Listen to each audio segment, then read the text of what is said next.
RTI Live News. Ask for right. గత BRS అసంపూర్తి అనుమతులతో bridge నిర్మాణ పనులు గాలికి వదిలించిందని ఎమ్మెల్యే మధుసూదన్ రెడ్డి అన్నారు. వనపర్తి జిల్లా మదనాపురం మండలం వద్ద ఉన్న బ్రిడ్జి నిర్మాణ పనులకు శంకుస్థాపనకు ఎమ్మెల్యే ముఖ్య అతిథిగా స్థానిక నాయకులతో కలిసి హాజరయ్యారు.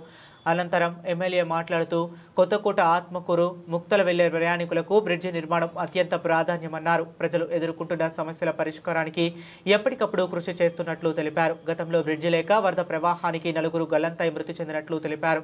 అంతేకాక అప్పుడు గత పాలకులపై ప్రతిపక్షంలో ఉన్న మేము చేసిన ఒత్తిడి ఫలితమే ఇక్కడ బ్రిడ్జి నిర్మాణం అని గుర్తు చేశారు. చాలా సంతోషంగా ఉంది.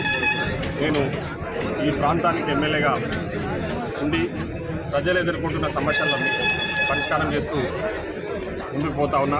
దానికి ఆ సమస్యల పరిష్కారానికి పూర్తిగా సహకరిస్తున్న గౌరవ ముఖ్యమంత్రి శ్రీ రేవంత్ రెడ్డి గారికి, అదేవిధంగా ఈరోజు సమస్య ఆ బ్రిడ్జి నిర్మాణానికి పూర్తి స్థాయిలో సహకరించిన గౌరవ R&B శాఖ మంత్రి పెద్దలు కోమటిరెడ్డి వెంకటరెడ్డి గారికి మరియు అధికారులందరికీ కూడా పేరు పేరున హృదయపూర్వక ధన్యవాదాలు తెలియజేస్తా ఉన్నాం.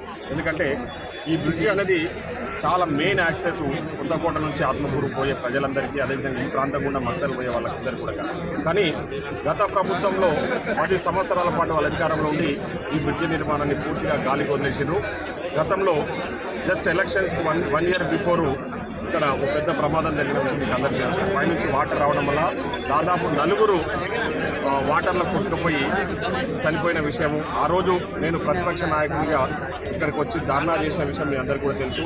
ఆ రోజు నేను అప్పుడున్న ప్రభుత్వం మీద ఒత్తిడి తేవడము, అప్పుడున్న అధికారుల మీద ఒత్తిడి తేవడంలో అప్పటికప్పుడు తాత్కాలికంగా రైలింగ్ కూడా నిర్మించిన విషయం మీ అందరికీ కూడా తెలుసు.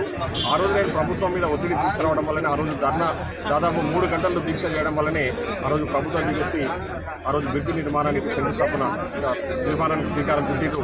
కానీ ఓన్లీ సగం అంటే అసంపూర్తిగా మాత్రమే వాళ్ళు ఆ శంకుస్థాపనలో చేసి ఆ పనిని తీసుకొచ్చింది తప్ప పూర్తి నిర్మాణానికి సంబంధించి పూర్తి బ్రిడ్జి నిర్మాణానికి సంబంధించిన అనుమతులు తీసుకురాలేదు. కాబట్టి ఈరోజు అది అసంపూర్తిగా మిగిలిపోయింది. ఈసారి వర్షాలు భగవంతుడి దయ వల్ల వర్షాలు ఎక్కువ పడతా ఉన్నాయి. ప్రజలందరూ మళ్ళీ ఇబ్బందులు పడతా ఉన్నారు. దాన్ని దృష్టిలో ఉంచుకొని నేను గౌరవ ముఖ్యమంత్రి గారికి, అదేవిధంగా మంత్రి గారి దృష్టికి తీసుకెళ్లి ఈ అప్రోచెస్ తర్వాత పెండింగ్ పనులకు సంబంధించిన ఒక 6 కోట్ల రూపాయలు శాంక్షన్ చేయడం చెప్తే తక్షణమే శాంక్షన్ చేసారు. సో 6 కోట్ల రూపాయలకు సంబంధించిన పనులన్నీ కూడా ఇప్పుడే ప్రారంభించడం జరిగింది. 2 నెలల్లోనే ఈ బ్రిడ్జి నిర్మాణాన్ని పూర్తి చేసి ఈ ప్రాంత ప్రజలకు పూర్తిగా అందుబాటులోకి తీసుకొస్తామని, ఇక్కడ ఇబ్బందులు లేకుండా చూసుకుంటామని చెప్పేసి ఈ సందర్భంగా తెలియజేస్తూ మరొకసారి ప్రభుత్వానికి, మన ప్రజాప్రభుత్వానికి ఈ సందర్భంగా కృతజ్ఞతలు తెలియజేస్తాం. Thank you.